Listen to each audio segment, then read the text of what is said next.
I carry guns. I carry weapons. I'm a firm believer in protecting those that are with me. Right. A lot of people that are outside of Texas, and I'm not glorifying Texas. I'm a Louisiana born and raised product by heart, but the mentality here is different in Texas than any state I've been to. I've been to, 75% or better of the 50 states. And the mentality here is of its own, if I can't say it any better. But I was at the airport. It was January, actually. This was like, and that's gonna mean something too. It was like the first week of January, 2024. I'm at the airport and I switched my carry-on, and I grabbed my local carry-on, if you will, headed to the airport. Well, in that local carry-on, I had a fully loaded weapon in my bag. One in the chamber? In my bag. No, I didn't have, I wasn't in the chamber, thank God. But a fully loaded weapon in my bag. I go through pre-check. Like you supposed to be there. Yeah, yeah. So I put my bag on the conveyor belt. My bag go through the belt. And the TSA check lady at the screen, she lose it.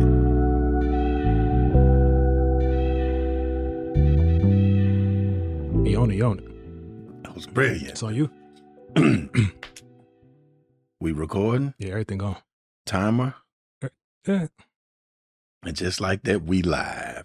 Welcome to the Dear Son Show, where we have meaningful conversations about fatherhood, parenthood, for those who are fathers and the fatherless. Like that? You own it. Yeah, I snatched that. Yeah. Yes, you own it. Yeah. Also, to add my little piece to it, where we have in real time conversations about, I wish I knew then what I know now. Yeah, and because we know now, we're going to talk about it. Absolutely. I'm one of your hosts, Jay Black. D. John's your other host. What's up, brother? What's good? What's the catch up for the week? Everything is moving in several directions. Yeah. And I'm grateful. Come on. Because last time we talked about being still a stagnant in episode 94. And this week, this episode, I feel a lot more clarity. I feel a lot more hope. I feel I'm more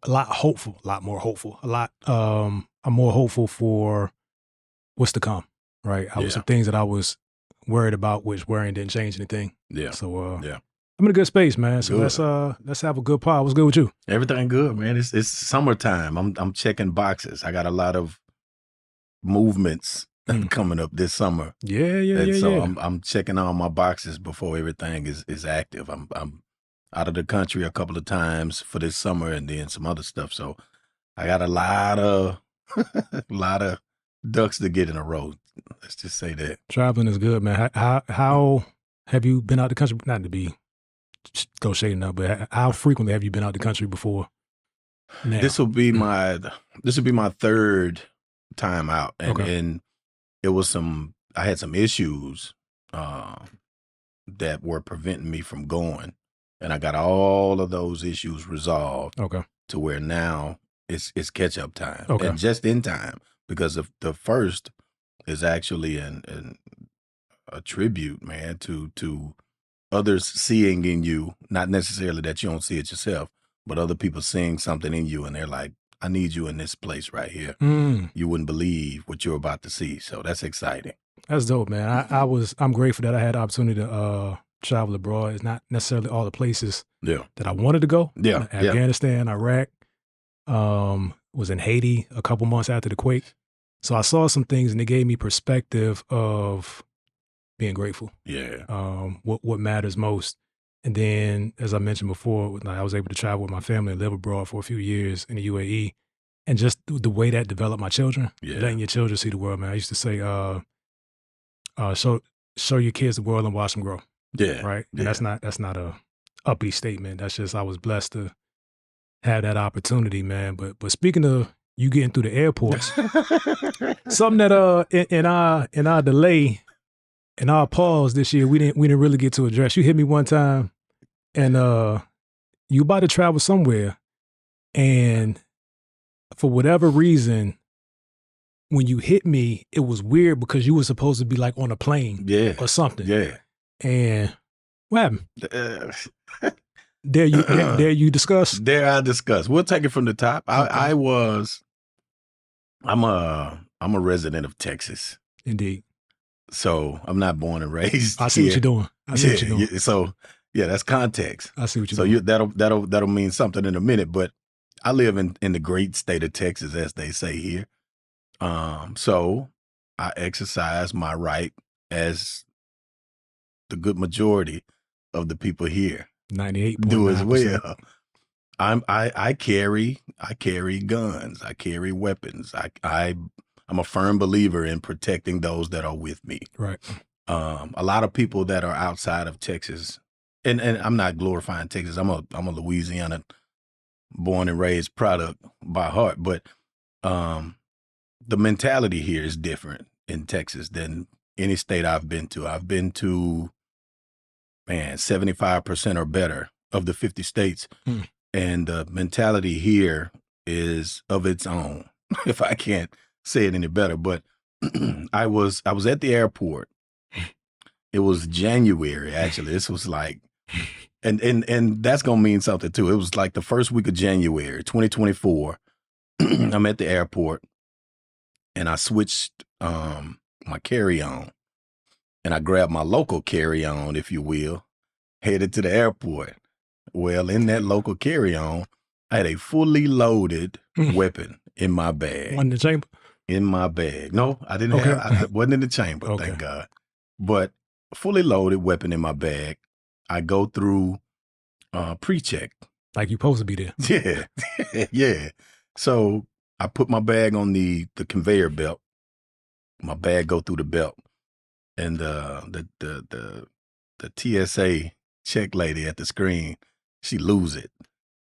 Like she literally lose it. I don't even know what's going on. Because again, a lot of people like, how you lose track of your bag? How you don't know which bag had this weapon and which had, don't do this. We can do this all day long. However, my bag go through the window. She lose it. She throw her hands on her head and she call for help. So as she calls for help, people are running from everywhere. These doors start closing, slamming down everywhere. Man, I've never seen it before. Shut the whole airport down. Yeah. So I'm laughing about it now, but in the moment, man, I'm not laughing because I don't know what's going on. Yeah, and I don't know what's next. You.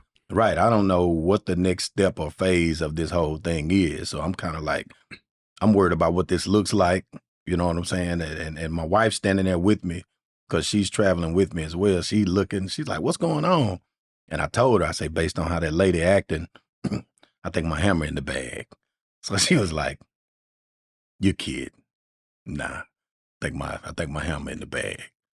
So sure enough, the people come over there, they pull my weapon out of the bag. And listen, everybody over there, they are surprisingly calm. I'm thankful for that. However, two of our constituents, if you will, they losing it. They looking at me like I just came through with narcotics, you name it. I had everything, and I get it. You are justified to feel that way because this is a loaded weapon in the airport. I don't want to downplay my mistake. I made a huge mistake. So they're going through their process. So the guy, the officer who's standing there, he tells me, man, don't worry about it. We got a process to follow. As long as you present your documents, your paperwork, everything's justified, I'll walk you out. You can secure your weapon and I can bring you right back in. The problem with that is I have now shifted to what's called constitutional carry. So for those that don't know, here in Texas, because maybe it's like this in other states as well, but I'm versed on the law here in Texas. There's a license to carry. It's a concealed carry. So as long as you're licensed, you can carry that. If you don't have that, then if you're just carrying a weapon without that license, it's legal, but it's constitutional carry. There are more stipulations of where you can't go with it, how you have to present it, where it has to be, how visible it needs to be, the notification you need to give, notifying those around you, including law enforcement that you have it, et cetera. So because my license had expired, he can't just let me go secure my weapon. Whole different animal now. So now we got to go to the station because now they got to do a investigation, background check, etc. So they what was the scene? Did they cuff you and walk you out? Yeah, right there. Once he saw my license was no good, now they handcuffed me. He threw a coat over my cuffs though, so it wouldn't look like I was out of control in there. Right. And again, another courtesy that he didn't have to give me, and I'm thankful for that as well. Walk me out to the car, run me over to the station, the closest station to the airport. They take me inside to meet with an investigator. The investigator asked me all these questions and doing a background check, and they come back. Thank God, man. Another lesson to your kids: do the right thing. If you're living right, everything good. So everything came back squeaky clean. They told me I was clear to go. They have to hold my weapon. I'm cool with that. I ain't in a rush to get that back with this going on. Right, my freedom. So they like, surprisingly again, they're in a hurry trying to rush me back to the airport. We might be able to catch your flight. Like, man, they real laid back with this. Yeah. So I kid you not, on the way back to the airport, this is like January the 7th. He said I was the 9th person this year, 7 days into the year, at that airport alone, that had forgotten and had a weapon in their bag. That's a whole different conversation in itself. So the weapon in the bag, I'm number 9. He's rushing me back to the airport. He gets a call while he's headed back to take me back. Number 10, somebody else right behind me. Dang. So he was dropping me off to pick somebody else up to start this whole process again. Wow. So what? Yeah, it's a lot. So they held your gun for. They still got it. They still got it. Because here's the process. First of all, there's a fine. Yeah. FAA. They sent a good hot boy letter. Hey, you just violated this. We normally want this $100,000 right here. But if right now in the next 30 days, if you'll pay, we'll knock it all the way down to this. Ooh. I sent that bread. I don't need them problems. Yeah. So I sent their money for that.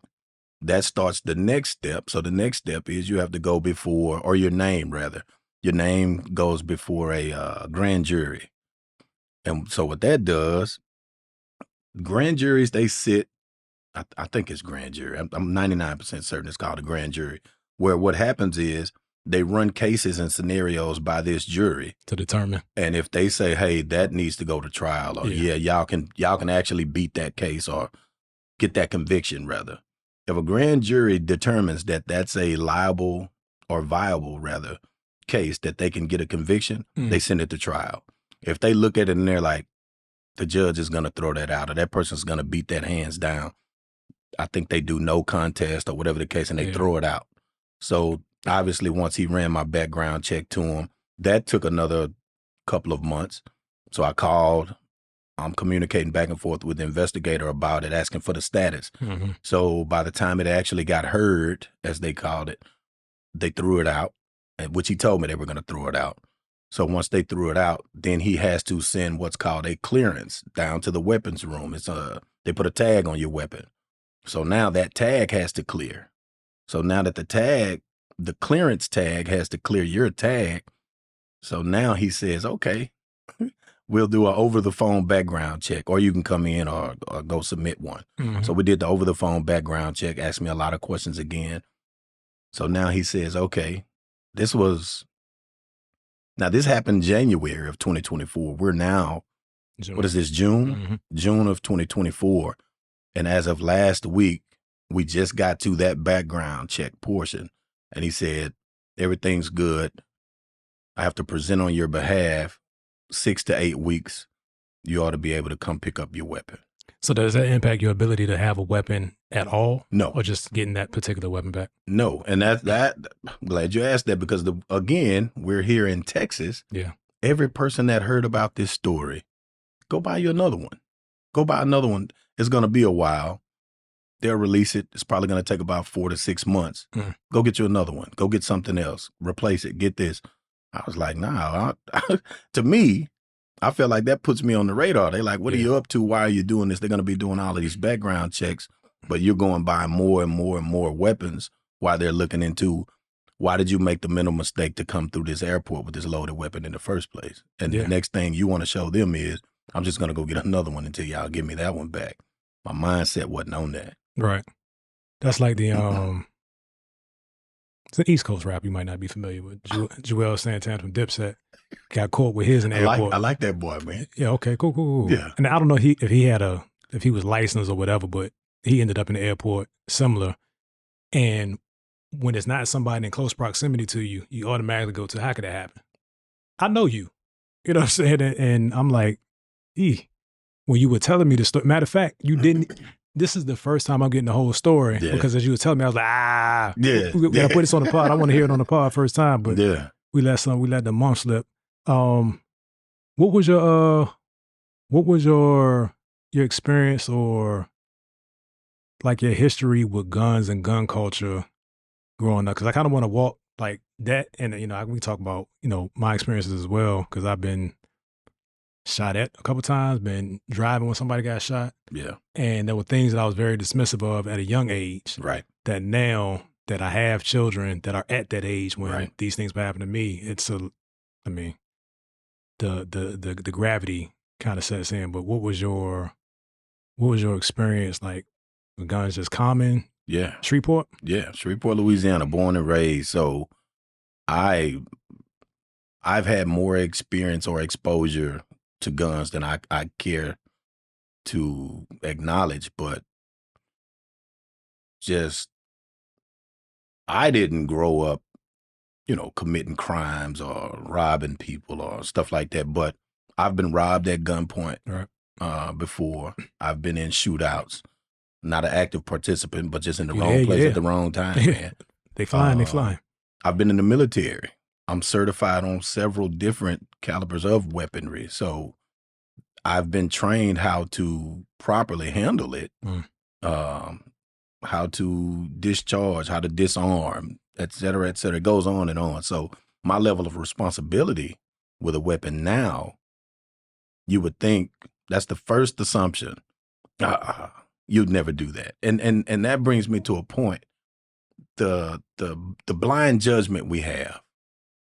The blind judgment we have, like you said, when Jules Santana and some other entertainers I've heard, and I don't mean to just name drop that brother, but I've heard stories of people, Cat Williams, they forget and they're like, oh, I forgot that weapon was in my bag. Every person who's never done that, you can't make them understand it. There's no way that happened. Prior to me doing it, I was like, come on, who don't know?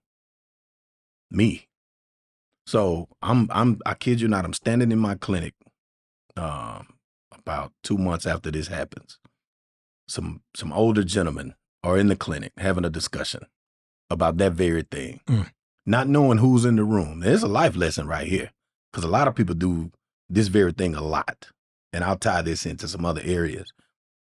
They're standing there saying, I could never be around or respect anybody who would make a mistake like that. So I say, not knowing this just happened to me a couple of months prior. Why would you say that? Like, what do you mean? Right. A person that irresponsible? I don't think anybody in this room would do anything like that. I've been around you people for years. Everybody in this room, I've had some level of exposure to you over the last years, and I'd put my life on it. None of you guys are irresponsible like that. It's the irresponsible people out there in the world that makes those kinds of decisions that ruin it for everybody else. And I'm just sitting there shaking my head like, nobody in this room, huh? They would never. I wouldn't even talk to, I'd be able to see a person like that before they even did anything like that and know that they move that way. Would you now? You see what I mean? Yeah. And there's other instances, mistakes I've made in my life personally that I've had close friends and relatives say stuff like, I'd never be around anybody that would ever do that. They could never be my friend. I wouldn't care about them. I wouldn't be around them. I don't associate with those type of people. You you don't know who you talking to or who you're sitting with when you cast these judgments, or you get on these pedestals, or you're standing on your soapbox about how righteous and justified and how perfect your decision-making processes are and what you would never do. And you don't know what kind of life or mistakes or circumstances the next man has had to face. Yeah. How far does that, should that grace extend? And this is kind of on a tangent, but like if you think about what's going on in the headlines, they're kind of quiet. Well, not really quiet this week, but quieter this week than they have been in the past few weeks with Diddy, right? Yes. And there are people, of course, that they were accomplices, they were enablers, people that know. But I'm sure there were also people that had a limited interaction with him and saw him one way, right? Yes. And I don't want to, this is not about passing judgment on that situation, but what are those things that are beyond grace? Or maybe great, well, we'll start with grace, because there's grace and then there's, I still don't fool with you after this. I understand what you, I understand that you are remorseful for what you did, but yes. I still can't fool with you, as those people were saying, lacking the initial grace though. And they have that right. Yeah. The line is intent. Because your intent speaks to your character. Did you intend to do whatever you did? And where does the remorse come in? How do you view it? Is it, again, it goes to the old saying, are you sorry you did it, or are you sorry you got caught? Yeah. And like I said, when I'm laughing now about my weapon being in that bag, but I was no good standing right there, to the point my wife was worried, because I'm thinking, man, these people about to hit me with a felony. I got this weapon in here. I'm worried about now, what do I look like on paper? Am I on a no-fly list? Am I now considered a threat? Am I, and the list, my mind just started clicking about, where's this going? Have I wrecked some of the things that I have literally active? I have government contracts that pay me to do some of the things that I do. Yeah. Did I just crash that? Did I ruin that? You see what I mean? So all of these things are coming crashing down in the moment. Like some people like, oh, I didn't think about that. It's not how my mind works. My mind immediately went to, did this one ignorant moment sink my whole ship? So now what's the damage control? What does that look like? What is my reputation? What does this all look like now? So back to your original question about where does it stop? Absolutely. Each person has the right to say, I don't care where your intent was. The act is good enough for me. Right. And if that's your stance on whatever the case is, you have that right. And I have nothing to do but to respect that. But you can't say, like some people will tell their circle, no matter what, I got your back no matter what you do. And then in the next breath say, I would never be around a person that did this, this, and this. That makes your first statement incorrect, because now it's conditional. Don't say anything. Just say within reason, or don't have those conversations. I'm always mindful of being absolute. Like, don't say never. I would never. I could never. Or I always. Or you always. You just don't know until it taps you on your shoulder, and what circumstances are on the table now. Like, what's on the line? Is there a life on the line? Is there survival on the line? Is there a selfish gain that you're so tapped into that you're willing to? Same thing with this Diddy situation. A lot of people are like, they didn't take. You don't know what they did. You weren't in the room. But there are people that were willing participants in these acts. But again, what makes you feel like, hey, what I get or gain from this, they're trading everything. Your soul, your friendships, your relationships, what's on the line. So that brings me to a thought about like the evolution of your friend circle and what loyalty means, right? Because there's a phase of to the grave. Yes. A lot for you, not to you, right? Anything. Until you by proximity are put in a compromising situation about what somebody very close to you has done. Yes. Right. And how do you take certain things to the grave, and like, how do we advise our sons when it comes to that? Because there are things that I still have an understanding with certain people that I grew up with. Yes. That's part of a code still existing. Absolutely. Now, there's some things that are completely off the table. Yeah. But is that even a conversation that you think fathers are having with their sons? And we can bring it into the house, because and I can tell you, I haven't explicitly had that conversation. I've had conversations around what happens when you're close to somebody that doesn't think the same way that you do, doesn't have the same principles that you do, isn't as responsible as you may be in a moment. Right. But I don't think that I've like coherently pulled it together in terms of, this is the topic and this is how we assess the people that we think we're going to be loyal to for life. Right. What's your thoughts on that? Because we got son. I mean, you got an 18-year-old. Yes. You know, I got mine to be 17 in a couple months. Yes. And I'm mindful of, I haven't, like you said, to actually lay that thing down A to Z. I haven't. I've thrown nuggets at him about your circle, your friends, trouble. Don't let the group pull you into a situation that'll change the rest of your life. I've had minor little snippets of conversations about that, but to sit down and have let me give you a scenario. Let me give you a real life example of this took place. These two men did this. I had two close friends in high school that one day walking home from school, they walked through the parking lot of a mall, and an elderly woman walks out, and one of those guys tells the other guy they should rob that lady. These are guys I thought at the time were like, man, these my people. Yeah. And they did that, and they both went to jail for it and got out. And when they got home, one ended up he was never right again. He's on the streets, drug addict and everything to this day. Believe it or not, the other one is a politician.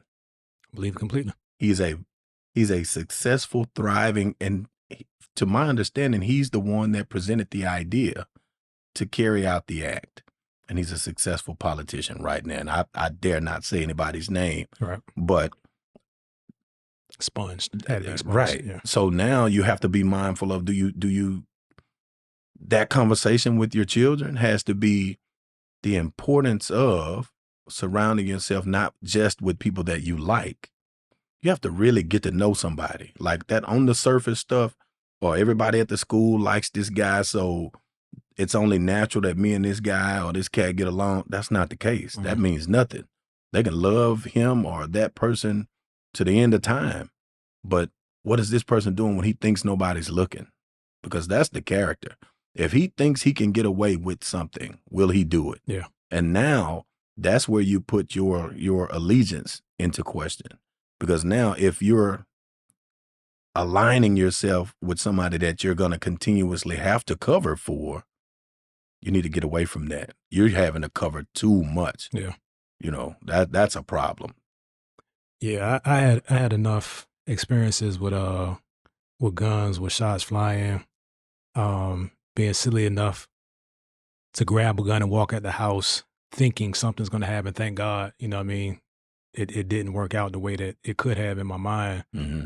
And it's just young and reckless. And the thing is, I didn't feel reckless in those moments. I felt justified. Right. When I was the one carrying a gun. Right.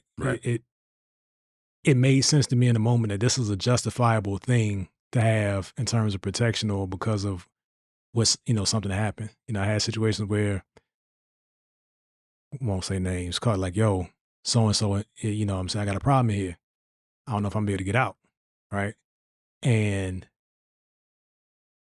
I wasn't one, number one, I was younger than everybody else. So when they used to go to the club. I ain't gonna say to spite me, but if the last resort was going to the club, I was gonna have to be at home. But the thing is, I had my own crib, so it wasn't really a big deal to me. So I never really was like, plan A, let's go to the club. Let's go where everybody's gonna be. Let alone, let's always go there so everybody knows I'm always there. I had partners that was, you know where to find them any day of the week, or at least on the weekends, they're gonna be at so and so. But on that particular night, I guess I was so, like, my adrenaline was going so crazy that I was kind of stomping around the house. And my roommate at the time came downstairs. He was like, "Yo, you all right? Right. What you about to do?" And I told him, and he was like, "You might want to think about that." And that was the extent of it. And I might have made it to the porch, but I doubled back because the reality was the reason that the person that called me thought they had a problem was because of their actions. And that's that fight now, we'll talk about it later. Yeah. Fight if you're right, fight if you're wrong, we'll talk about it later. But sometimes that, like you said, the one that made a suggestion turned out all right. The one that complied with the suggestion, in the case of your friends, turned out to ruin, basically lose his quality of life. So it's I've like I said, I've been around guns. When I got married, we had we got married as a blended family, and then we had kids right after that. Keisha got 5 kids. That's my wife. I do too. So that's the joke. But she wasn't cool with him being in the house, though. She was in the military and she was a qualified marksman. So it wasn't about her ability to handle it. She just wasn't comfortable. Yes. Now that we live in Texas, she says something about it more than me. Hey, bro, we ain't got to have twins, but you know what I mean? Yeah. What we gonna do? And now I'm open to it, but those scenarios replay in my mind, like, if and when this thing gets in the wrong hands, or have I laid enough foundation that my children can understand it? And I got, family members and close friends that have explained gun safety to their kids, which is what you're supposed to do. So you don't want them to find it and then figure out or go through their mental Rolodex of what they've seen, heard, or somebody said to them. That's not a reliable source on how they should approach it. So we're I think this will be the year. Now, if you don't think I have other weapons, that's, that's, shame on you. That's different. All good neighbors. Yeah, very different. Shame on you. You're right. You get you got? No, I ain't gonna say that. But yeah, so it's like that story was interesting to me. And again, I'm hearing it all for the first time. I just realized 4 months, we never actually touched completed the story. Right. But what I am curious about is, like, how has that changed the dynamic with you and your sons? Has it even been a discussion? My 18-year-old knows it happened. Okay. And he was blown away. He was like, he was stuck on how. He just was like, how? And I was, and again, in my household, there's an 18-year-old, an 8-year-old, and a 6-year-old. So I know that sounds like there's a bag laying around with a weapon in it, unaccounted for, that I don't know. No, I don't think that. The bag that I grabbed to the airport isn't what I call an exterior bag, and I don't want to go too much into detail to give up the way I move, but it was a placement that only my wife as well, she knows. The only 2 people that know where that bag, but that bag had space for what I had going on. I grabbed the bag, but because of where the weapon was prior to that, and that bag was accessible for me moving another weapon, that weapon went to that bag. Me grabbing that bag and moving just didn't add up. It wasn't, I was moving too fast that morning. I had no business. And there's multiple compartments on the bag. Let's say there's 9 compartments on the bag. I checked 8. It's a military bag. I checked 8. Yeah. And that last compartment had the surprise. And so he's okay. I didn't mention it to the 8 and 6. They have no idea. But context, I'm from the country. I grew up in the country, man, riding horses and hunting and 4-wheelers and dirt bikes. We shoot. Like kids shoot. They target practice. We set up objects literally on trees and on the ground and on the levee. And you got to get good at this because this is a part of our life, not for violence, but literally hunting for meat and survival and the sport of it, backwoods activity. So now when you get in the streets and these other people looking at it differently for another reason, well, it's second nature by now. You know, you can field strip, clean, unjam, whatever the case you have going on. But it was because if this animal is about to attack me, I got to be able to get this animal off me. Well, now to them, the animal is another person. Yeah, and that's dangerous. Yeah, I think about it often, like how to introduce the conversation to my kids. I definitely need to have more conversation. Well, I had a conversation on here with my son about one of the instances where a car got shot up and my friend got hit.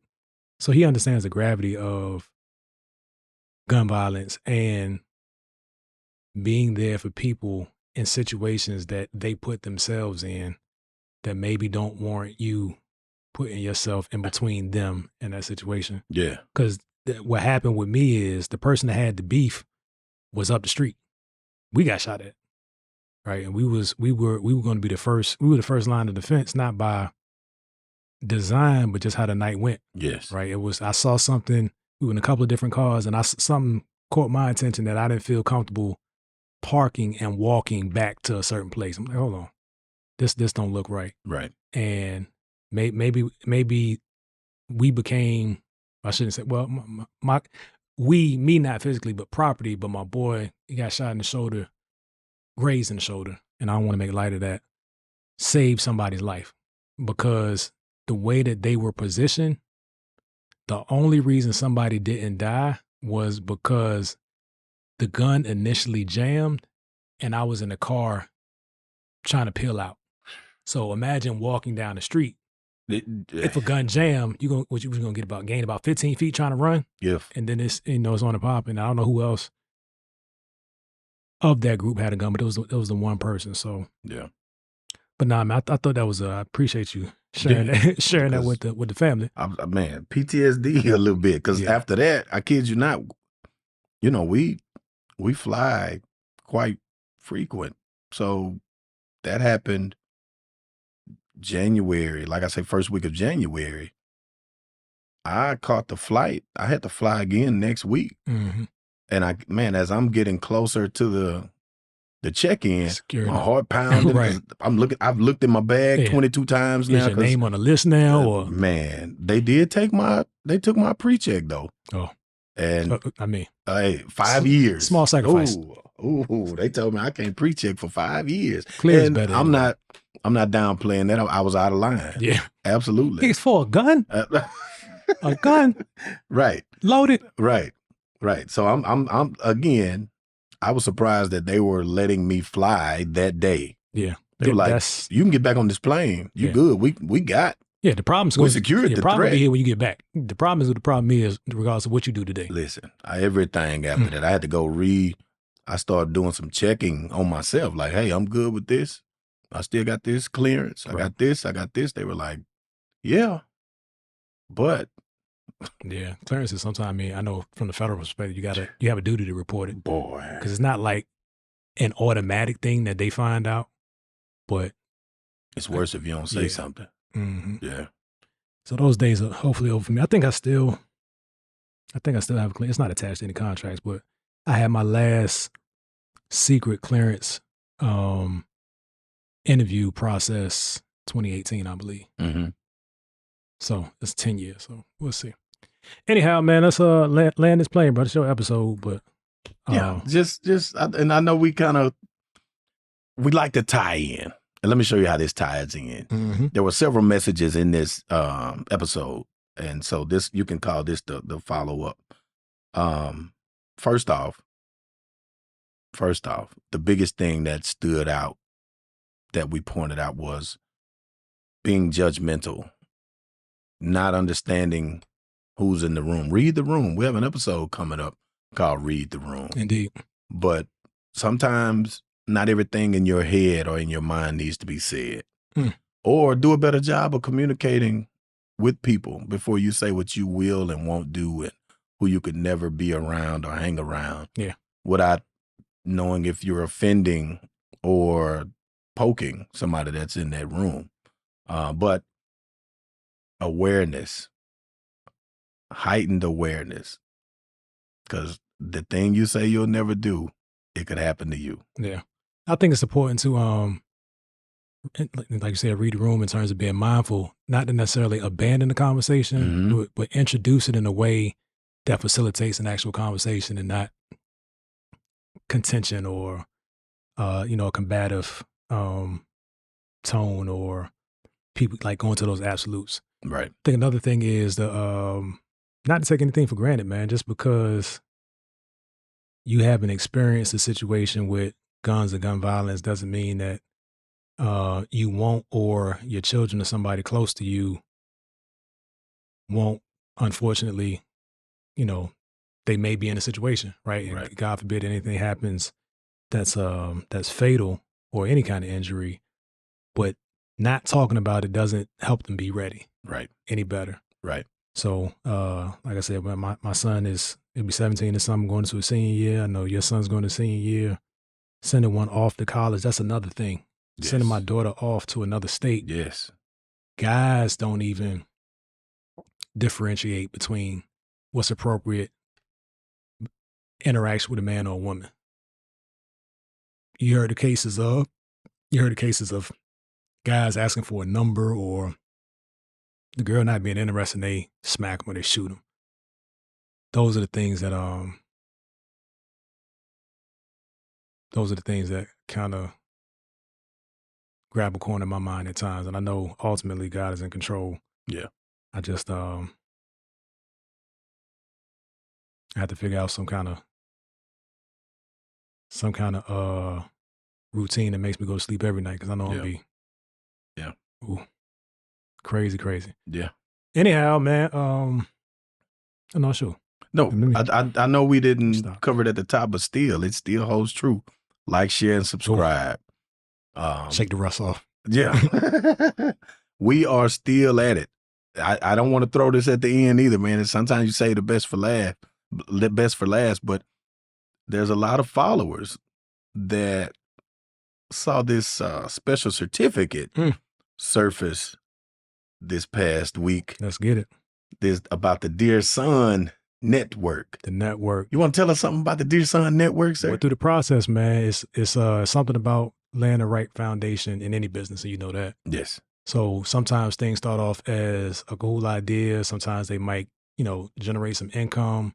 Then sometimes they might turn into a business or something that can grow beyond what you initially expected. Mm-hmm. And you're not prepared to take it to the world because you didn't properly protect it and register things in ways that you should. So the Dear Son Network, I own that. Yes. Trade through Patent and Trademark Office is a service mark. It was issued on June 4th, so yesterday. And it was a long process. Yes. Like I'm familiar with it. I've tried successfully and unsuccessfully to get things trademarked. And this time I paid for it. And it was an investment. It was an investment. Correct. Definitely a line item. Correct. On a few budgets, but it's meaningful to me because it's another confirmation. It's another motivating factor to keep going. Yeah. And to know that I'm doing it the right way. Yes. It was a slow bubble. So it took about 20 months. Took about 20 months. And Let that's that sink in. Yeah. And I don't know if that's normal now. When I started the process, 12 to 18 months was the standard, but that was because of the volume and the people that had processing it. I ran into an issue where the evaluator felt that there was a challenging application in conflict with mine. Right. So we had to coordinate with the lawyer, her firm. Shout out to Dana Thomas Law out of Atlanta, Georgia. They wrote the compelling arguments, so that added some more time. Yes. Right. And then it gets published and it gives people time to actually respond. Respond or protest it or not. So we're through it.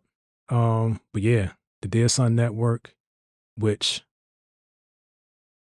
has been the idea. Right? Houses. This is a product under that network. Yes. Health Me, I Almost Died. The documentary series is a product under that. With some other things that we talked about, some things you've seen the list. That list is still the list. Yes. So I am very excited about doing that under the protection, and it also helps people take you. People take it serious, and not necessarily just the average person, but businesses or people that want to partner with you. Yes. They want to understand that you've protected your idea. If this becomes a thing where there's an opportunity to license something, right. or 15 years from now, somebody says, "Hey, it's 752.3 million." There's not much conversation after that. Not much conversation after that. You can call me what you want to call me, because at that time I would have accomplished everything that was supposed to happen. Correct. So, correct. But if and when, however the Lord's will work out. But yeah, man, appreciate all of those that showed love. Appreciate those that believe. Appreciate those that thought it was a joke. Yeah. It all matters. Every one of you serve the purpose. It all matters. Whichever one of those categories you fall in. Thank you. Thank you. And you're welcome. And you're welcome. Support Love Keisha J. Support the Dear Son Network. Support Dear Son. Support your local businesses. Yes, God. Always be a firm supporter when you can of local business, especially if they're tied to you in some kind of way. Yes. We don't stress that enough. Like, not necessarily just us. If you know a person, if they're your friend, if they're your relative, patronize. Yeah. It matters. Yeah. It matters. Got anything to close us out? Appreciate you guys. God bless you. Peace. Peace. They tried to count me out. I'ma gon' count me in. Fill up my bank account. Now I got something to spend.